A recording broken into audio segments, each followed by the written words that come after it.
আমনের ভরা মৌসুমে চালের ভরপুর সরবরাহ রাজধানীর পাইকারি কিংবা খুচরা দোকানে। তারপরও বিক্রেতারা বলছেন সবচেয়ে বেশি বিক্রি হওয়া মিনিকেট ও নাজিরশাইল চালের দাম গেল সপ্তাহে কেজিতে বেড়েছে 2 থেকে 4 টাকা। 3 সপ্তাহের হিসাবে যা ঠেকছে 8 থেকে 10 টাকায়।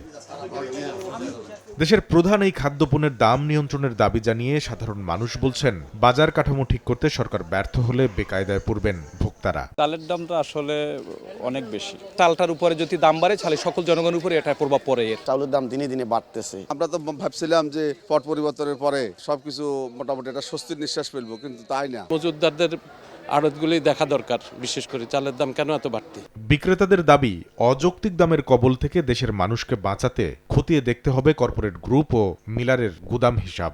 15-20 দিন ধরে চালের দাম করে বাড়তেছে। এই পর্যন্ত মনে করেন আপনি বস্তায় প্রতি মনে করেন 400 হইতে 500 টাকা বাড়ছে। এটা বড় বড় কর্পোরেট কোম্পানি আর হচ্ছে যে মিলার যারা আছে, ওরা দুই গ্রুপে সিন্ডিকেট করে এই দামটা বাড়াইছে। সরকার নিকট আগুলো আবেদন, যেভাবে হোক বাজারটা নিয়ন্ত্রণ করতে হবে। এই অবস্থায় চালের বাজার নিয়ন্ত্রণের লোক দেখানো তদারকি ছেড়ে মজুদ আইনের কঠোর প্রয়োগের পরামর্শ দিচ্ছেন অর্থনীতিবিদরা। মজুদ আইনে যদি প্রয়োগ করা হয় তাহলে সেটাই হবে সবচেয়ে ভালো উপায়, এবং সেই ক্ষেত্রে দু একজন মিলারকে শাস্তি দেওয়া হোক, তাদের লাইসেন্স বাতিল করে দেওয়া হোক, জরিমানা করা হোক, জেল দেওয়া হোক।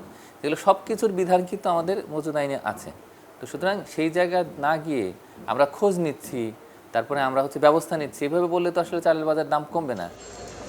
এদিকে 7 দিনের ব্যবধানে আপেল, আঙ্গুর, ড্রাগন, কমলার দাম বেড়েছে কেজিতে 100 টাকা পর্যন্ত। বিক্রেতারা বলছেন, শুল্ক বৃদ্ধির আলোচনার মধ্যে সপ্তাহ জুড়েই ঊর্ধ্বমুখী রয়েছে আমদানি করা ফলের বাজার। সবকিছু ফলের দাম বেড়ে গেছে, আমাদের বেশ অনেক সমস্যা হইতেছে।